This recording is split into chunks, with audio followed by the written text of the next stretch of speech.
గురుగారు, ఇప్పుడు కొంతమంది మనం ఆత్మసత్యాన్ని తెలుసుకోవాలి, గురువుల పట్ల తెలుసుకోవాలి, దేవుడి గురించి తెలుసుకోవాలి అనేది కొంతమంది అంటున్నారు. కొంతమంది తెలుసుకోకుండానే ఉంటున్నారు. మనిషి మానవ జన్మ అసలు పరిపూర్ణం అంటే ఏంటి గురుగారు? అసలు మనిషికి పరిపూర్ణం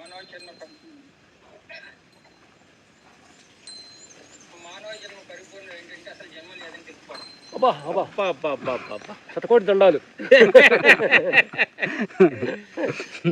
బొమ్మలాడుతుంది డైలాగ్. అంటే అసలు జన్మ లేదని తెలుసుకోవటం.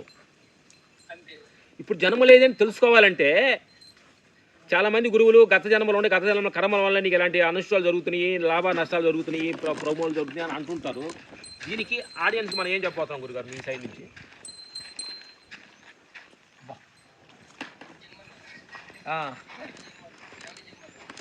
అబ్బా ఎవరికి? ఆత్మకి అబ్బా మంచి పాయింట్ అన్నారు. నాకు లైట్ కరెక్టే వెళ్ళింది గురుగారు. అంటే ఆత్మ మన గురువుగారు మంచం మీద పడతారు గురుగారు అన్నప్పుడు నేను జరగటానికి ప్లేస్ లేదని అంతటా నిమగ్నమై ఉండ విశ్వశక్తికి ఇక జన్మ ఏంటి, పుట్టుకేంటి, మరణం ఏంటి, కదలిక లేని దానికి ఓహో అంటే ఇదేదో మన సాటిస్ఫాక్షన్ కోసం ఈ పదాలు వాడుతూ ఉంటారా గురుగారు? ఇది ఎట్లా గురుగారు ఇది?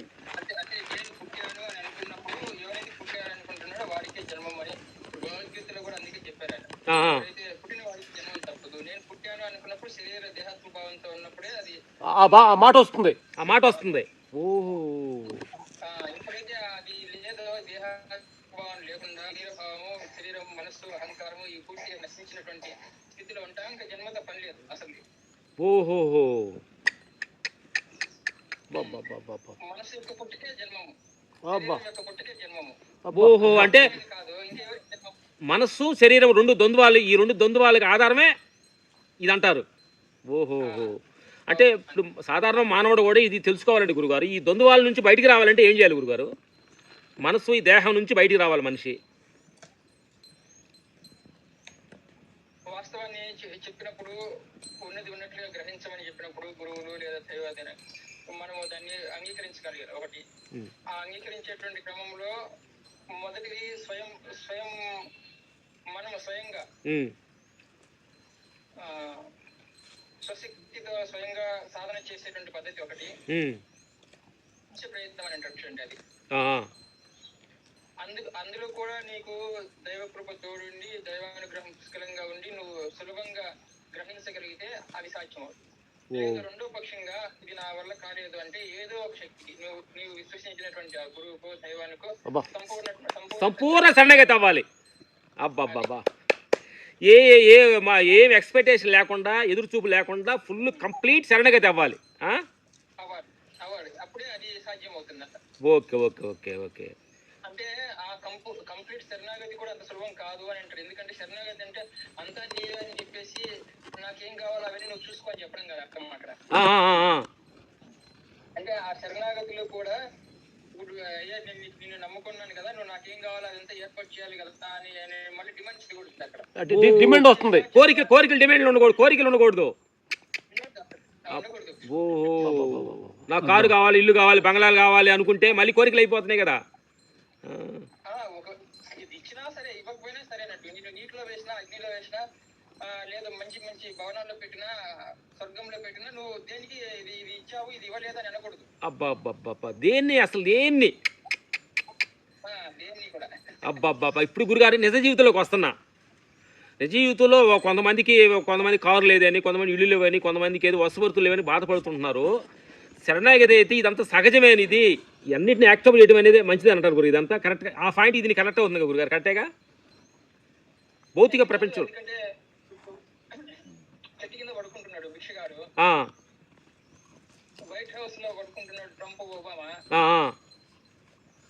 ఆయన పని ఉన్నాయి, కార్లు ఉన్నాయి, రాజ్యం ఉంది, బంగ్లాలు ఉన్నాయి, నిద్రపోతే ఏమి లేవు, అవన్నీ లేవు. చెట్టు కింద భిక్షగాడికి కూడా ఏమి లేవు, నిద్రపోతే అందరు సమానమే. అబ్బా అది నిజమైన స్థితి అంటారా?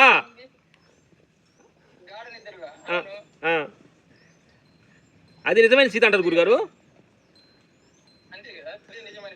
ఓ అక్కడ అక్కడ అతను అనుభవించేది ఆనందమే, ఇక్కడ ఇతను అనిపించేది ఆనందమే. ఆయన పొద్దున్న లేస్తానే నేను హాయిగా సుఖంగా నిద్రపోయాను, 3 ఫామ్ బెడ్లు వేసుకొని ఆయన అంటాడు, మరి నేను ఒలి తినకుండా హాయిగా నిద్రపోయానండి, దొరికేది తినని ఈడు అంటాడు, చిగాడు అంటాడు. వచ్చింది అదే హాయి. అదే హాయ్. ఇది భగవంతుడి దృష్టిలో గురుగారు భగవంతుడి దృష్టిలో సమదృష్టి అంటారు. ఇలాంటి అంటారా? వీటన్నిటి సమానంగా ఉండేది భగవంతుడి దృష్ట్యా. అంటే ఇప్పుడు అక్కడ ఉన్నది లేదు అని అనుకునేటువంటి మనసు ఉంది, అది సమస్యని క్రియేట్ చేస్తుంది. లేకపోతే ఏది లేదు, సమస్య లేదు. నేను ఈ రాజ్యానికి అధిపతిని కదా అని అనుకుంటున్నాడు ట్రంప్ భగవంతం. ఇతను నాకు ఏది లేదే, అయ్యో ఇబ్బంది పడుతున్నానే అని అనుకుంటున్నాడు. అతను అనుకునేదానికి కారణం మనసు, ఇతను అనుకునేదానికి కారణం మనసు. రెండు మనసే కారణం. మోక్షానికైన కారణం అని అది. మరి ఈ మనసుని ఎలా గమనించాలి? మనసు కూడా మెలకువల్ని ఎలా? ఎందుకనంటే ఈ భౌతిక ప్రపంచంలో మనసాడే నాటకంలో కొట్టుమిట్లు ఆడుతున్న చాలామంది ప్రేక్షకు దేవుళ్ళందరికీ ఈ మనసుని మనం ఎలా గ్రహించాలి? దాని టెక్నిక్ ఏమన్నా చెప్పండి గురుగారు. ఆడియన్స్ పాయింట్ ఆఫ్ అడుగుతున్నా.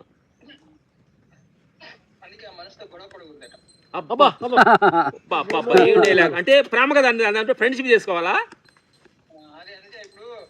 గురుగారు గొడవ పడితే ఓడిపోతావా గెలుస్తావా? అబ్బో పెసర ఎక్కువ అవుతుంది.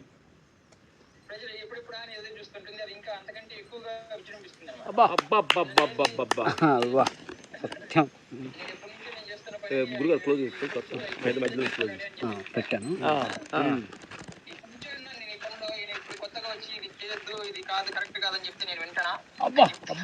మనసు అంటుంది.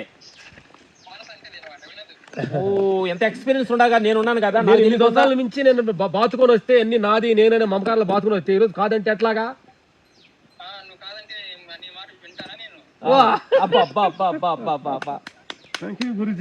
గురుగారు ఈ మాట్లాడంటే ఎప్పుడెప్పుడు సత్యదామకమే రావాలని ఎక్స్పెక్ట్ చేస్తున్నాము.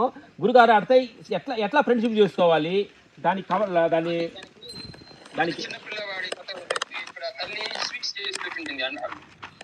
వాడు ఏం చేస్తాడు, వెంటనే తినేయాలనిపిస్తుంది వాడు.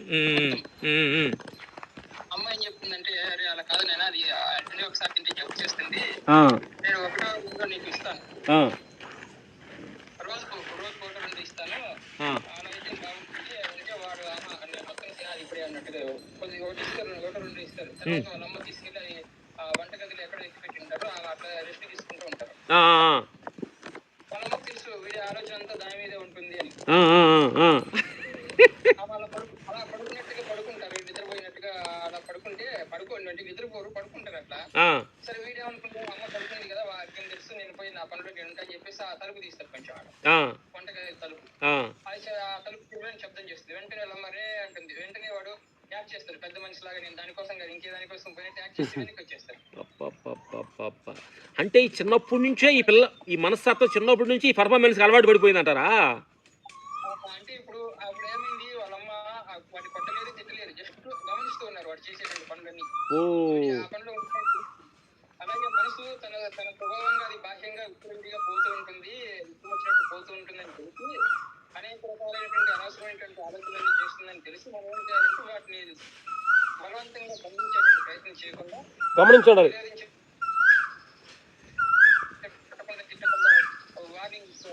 గమనిస్తున్నారు. అప్పుడు మనం ఏ ఆలోచన వచ్చినా వాటిన్నింటినీ తటస్థంగా సాక్షిగా గమిస్తూ ఉండాలి. ఎందుకు వస్తున్నావు నువ్వు రావద్దు వ్యతిరేకించకూడదు అనమాట. ఆలోచన గమనిస్తూ ఉంటే వీటి వల్ల నన్నే చూస్తున్నా తెలియకంగా వీరికి డేంజర్ గా ఉందని చెప్పేసి ఆలోచన చేయడం మానేస్తుంటారు. ఓహో, అంటే ఈ మనసుని సాక్షిగా చూస్తూ ఫ్రెండ్షిప్ చేసుకొని వెళ్ళాలి తప్ప దాన్ని ఎదిరికించి తొక్కి పెడితే ఇంకా దాని సో మెనీ డైమెన్షన్లో ఎదిరించుద్దని చెప్తున్నారు. కరెక్టే. సూపర్. మనసాడే నాటకం గురించి అద్భుతంగా చెప్పారు గురుగారు. అంటే మనసే మోక్షానికి కారణం, మనసే అవరాధకు కారణం అన్నారు కదా పెద్దలు, అన్నారు కదా. అటు మనసును బాగా ఫ్రెండ్షిప్ చేసుకొని దాన్ని కొంచెం పిల్లవాడిని గమనించినట్టుగా మనసును మనం సూక్ష్మంగా గమనించాలంటారా? అంతేగా? మరి దీంట్లో కూడా మనసుకి ఇది ఒక బుద్ధి కూడా గుణాలేంటి గురుగారు? బుద్ధి కూడా గుణాలేంటి? బుద్ధి వల్లే కర్తభావం అనేది ఎక్కువ వస్తుందని అంటున్నారు. బుద్ధి అనేది ఏంటంటే ఆలోచన స్థాయి వరకు మనసు బుద్ధి అనేది నిర్ణయం చేస్తుంది అనమాట. అంటే ఇది ఇది చేయాలా, ఇది చేయకూడదా, ఇది మంచిగా, ఇది చెడు అనేది నిర్ణయం చేస్తుంది. ఆ నిర్ణయం చేసేటప్పుడు కాబట్టి మనం ఏం చేయాలి, అది కూడా మనసు పైన వస్తుంది అంతే. కానీ అన్ని మనసుతో సంబంధపడింది. సంబంధపడింది గబకన అంటారు, ఒక తప్పు చేస్తే నీ బుద్ధి ఆడకెళ్ళింది అంటారు. అది నీకు బుద్ధి లేదా, ఆ పని ఎట్టు చేసావు, నీ బుద్ధి లేదా అంటారు.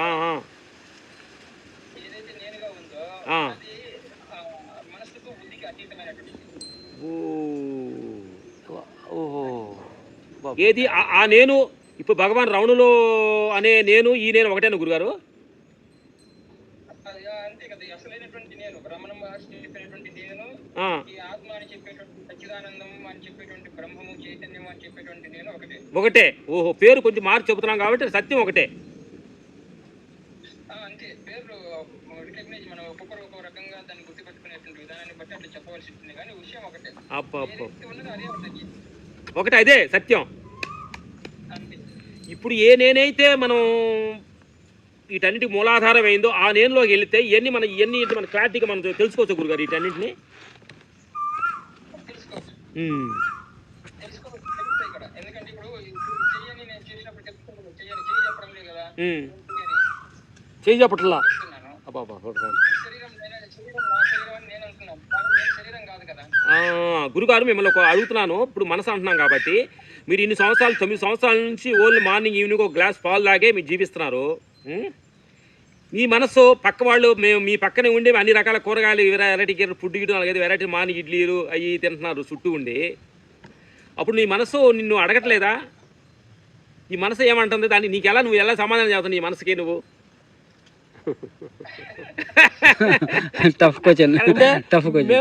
మేము కొన్ని విషయాల్లో కొన్ని పక్క వాళ్ళు తినేటప్పుడు కొన్ని ఆపేసే పనితే మా మనసు అంతా కూడా తింటూ బాగుంటుంది ఘర్షణ పడుతుంది. అట్లాంటిది కూడా నీకు జరుగుతుందా? మీరు దాన్ని ఏమన్నా ఎలా చేస్తున్నారు? కంట్రోల్ అది అట్లాంటిది జరగదు. అంటే మొదట్లో తినేటప్పుడు, ఎందుకంటే ఇది ఉన్నట్టుండి మానేది కాబట్టి. పైగా ఇంకోటి ఏంటంటే ఈ కొన్ని సంవత్సరాలు గడిచిపోయి గురువు గారి ఆజ్ఞగా తీసుకోండి అన్నమాట. అంటే దృఢమైన సంకల్పంతో గురువు ఆజ్ఞతోటి నిర్ణయించుకున్నారు కాబట్టి ఇక్కడ మనసు ఆటలు మీ ముందే మణిగి రావట్లా. వాళ్ళు ఈ స్వామిని ఎలా పెట్టుకుని తినడం ఎలాగా అనుకునేవారు, మా హౌస్ కవితమ్మ ఒకప్పుడు అనుకునేవారు. ఇంకా ఆ స్వామి ఉన్నా సరే మేము బయట అన్నట్టు. ఇప్పుడు మనం కూడా అంటే నాకు కూడా అది ఈ పదార్థం అవుతుంది అనమాట. అంటే కొన్ని తెలియవు, మర్చిపోయారు అసలు అది ఎట్టు తిరిగి రుచి ఎలా ఉంటుంది, అలా ఎలా ఉంటుంది. అది మొన్న ఈ మధ్య దీపం అప్పుడు కింద వాళ్ళు వంట చేసుకుంటున్నప్పుడు దాంట్లో అదేంటి అది ఒక స్వీట్ ఏదో అసలు అది స్వీట్ అన్నటువంటి విషయమే నాకు తెలియదు. ఇంకేదో అనుకున్నా. ఆ పేరు ఇంటే అది ఆ పేరు అది కాదు ఏదో అనుకున్నావు. అంటే మామూలుగా రెగ్యులర్ గా ఎంతకుముందు నేను ఆహారం తీసుకునేటప్పుడు ఉపయోగించేటువంటి స్వీట్ అది కొత్తదేం కాదు కానీ పేరు మర్చిపోయారు.